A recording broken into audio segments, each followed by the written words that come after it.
Adani Hindenburg मामले की जांच होगी।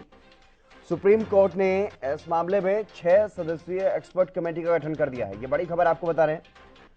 अडानी ग्रुप को लेकर के जो हिंडनबर्ग की रिपोर्ट सामने आई थी, जिसको लेकर के संसद में भी काफी हंगामा देखने को मिला, वो मामला सुप्रीम कोर्ट पहुंचा और सुप्रीम कोर्ट ने अब इस मामले में एक कमेटी का गठन कर दिया है और 2 महीने में जांच रिपोर्ट अपनी पेश करनी होगी। इस कमेटी को, कमेटी की अध्यक्षता करेंगे रिटायर्ड जस्टिस AM सप्रे। ये बड़ी खबर आपको बता रहे हैं। अडानी ग्रुप और हिंडनबर्ग की जो रिपोर्ट आई, उसको लेकर के अब एक जांच होगी। 6 सदस्यों की एक कमेटी का गठन कर दिया गया है। इस मामले में जांच होगी। ये बड़ी खबर आपको बता रहे हैं। अडानी हिंडनबर्ग मामले में अब एक सुप्रीम कोर्ट की तरफ से जो कमेटी बनाई गई है, रिटायर्ड जस्टिस की अध्यक्षता में AM सप्रे इसकी अध्यक्षता करेंगे और 2 महीने में जांच रिपोर्ट सौंपनी होगी। हालांकि उसके बाद भी जांच जो है वो जारी रखी जा सकती है, लेकिन 2 महीने के अंदर एक रिपोर्ट जो है वो सौंपनी होगी सेबी को और सुप्रीम कोर्ट।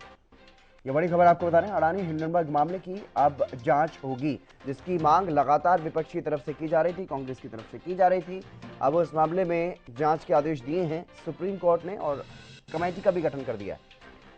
ये बड़ी खबर आपको बता रहे हैं। सुप्रीम कोर्ट की एक कमेटी जो है वो इस मामले में जांच करेगी। सुप्रीम कोर्ट की तरफ से एक 6 सदस्यीय कमेटी का गठन कर दिया गया है।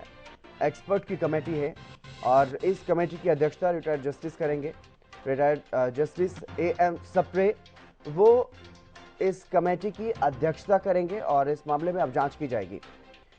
ये बड़ी खबर आपको बता रहे हैं। जब हिंडनबर्ग की रिपोर्ट सामने आई, उसके बाद बजट सत्र में भी काफी हंगामा देखने को मिला। लोकसभा और राज्यसभा में, दोनों ही सदनों में काफी हंगामा इस मामले को लेकर के देखने को मिला था और अब सुप्रीम कोर्ट की तरफ से बड़ा फैसला आया है और इस मामले की जांच होगी। अडानी ग्रुप, अडानी समूह पर जो आरोप लगे हैं हिंडनबर्ग की रिपोर्ट में, उन आरोपों की सच्चाई जानने के लिए सुप्रीम कोर्ट की तरफ से एक कमेटी का गठन कर दिया गया है। 6 सदस्य हैं इस कमेटी में, एक्सपर्ट हैं, रिटायर्ड जस्टिस हैं और रिटायर्ड जस्टिस AM सप्रे इसकी अध्यक्षता करेंगे।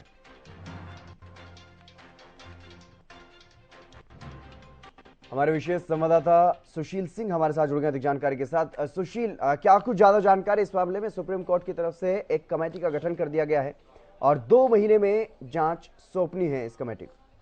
बिल्कुल, देखिए संसद सत्र के दौरान ही देखा गया था कि किस तरह से हिंडनबर्ग रिपोर्ट को लेकर संसद में हंगामा चला था और तमाम जो विपक्ष है वो इसको मुद्दा बनाया था। JPC की मांग की जा रही थी या फिर सुप्रीम कोर्ट के सिटिंग जज से जांच कराने की मांग की गई थी और उसको लेकर एक याचिका भी दायर की गई थी सुप्रीम कोर्ट में, जिसकी हियरिंग हुई और 17 फरवरी को जब हियरिंग हो रही थी तो उस दिन सुप्रीम कोर्ट ने यह इनकार कर दिया था कि किसी सिटिंग जज से इसकी निगरानी कराना यह उचित नहीं है। साथ ही पक्ष की तरफ से, बीजेपी की तरफ से यह भी कहा गया था कि एक सीलबंद लिफाफे में कुछ नाम दिए जाएंगे जिसकी जो इस पूरे मामले की जांच करेंगे। इसका भी सुप्रीम कोर्ट ने इनकार किया था और सुप्रीम कोर्ट ने उस दिन कहा था कि यह उचित नहीं होगा कि इस पूरे मामले की जांच ऐसे व्यक्तियों से कराई जाए जिनका नाम उजागर न हो, यानी दूसरे पक्ष को जानकारी न हो। और उस दिन यह भी हुआ था कि एक फैसला सुरक्षित रखा गया था और उस पर कोर्ट ने कहा था कि ये 2 मार्च को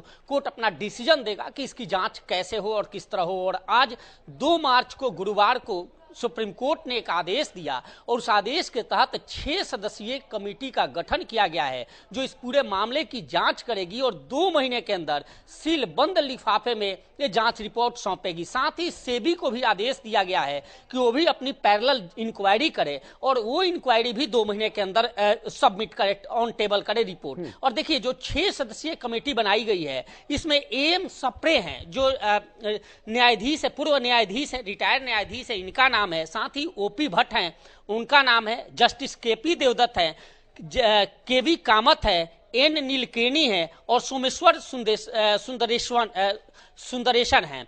इसमें N नीलकेणी ऐसे सदस्य हैं कि जो भारत में आधार कार्ड चलता है या फास्टैग का यूज होता है, GST चलता है, तमाम उपलब्धियां उनके नाम है और कहीं ना कहीं उनकी यह देन भारत में मानी जाती है।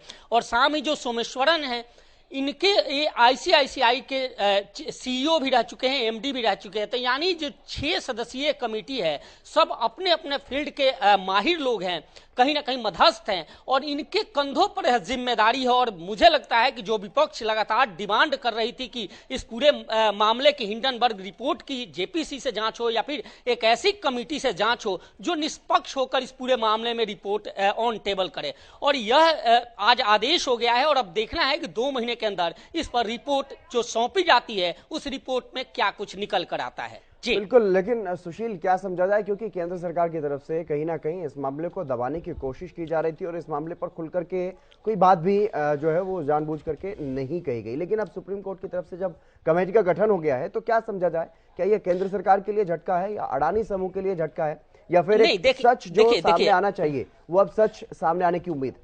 देखिए, सेंट्रल गवर्नमेंट को झटका जैसे शब्द हम नहीं कह सकते, हम ये जरूर मानेंगे, क्योंकि अमूमन जेपीसी की डिमांड जो विपक्ष कर रहा था वो सरकार का मसला है, विपक्ष का मसला है, और उसकी जांच की बात की जा रही थी। हालांकि उसका असर यह पड़ा कि लगातार अडानी के शेयरों में गिरावट दर्ज की गई थी और विपक्ष को एक बड़ा मुद्दा मिला था, और उसी वक्त कयास लगाए जा रहे थे कि इस मसले की जांच जब याचिका दायर की गई तो यह सुप्रीम कोर्ट में जाएगा और सुप्रीम कोर्ट इस मसले पर अपनी कोई ना कोई अपना फैसला जरूर सुनाएगा। और आज उसी कड़ी में एक समिति का एक गठन हुआ है, और उस समिति निश्चित तौर पर अब जो रिपोर्ट टेबल करेगी, रिपोर्ट सौंपेगी, उससे खुलासा होगा कि क्या वास्तव में हिंडनबर्ग ने जो रिपोर्ट दी थी उसमें वास्तव में भारतीय जो कंपनी अडानी ग्रुप है, भारतीय व्यवसायी हैं, इनकी कहीं ना कहीं ऐसी कंपनियां, इनकी सेल कंपनियां थी, ऐसी कंपनियां थी जिसमें इन्होंने हेरफेर किया था, या फिर इनकी कहां तक संलिप्तता थी। साथ ही यह भी है कि क्या भारत सरकार ने दबाव में अडानी ग्रुप्स के कई शेयरों में अपने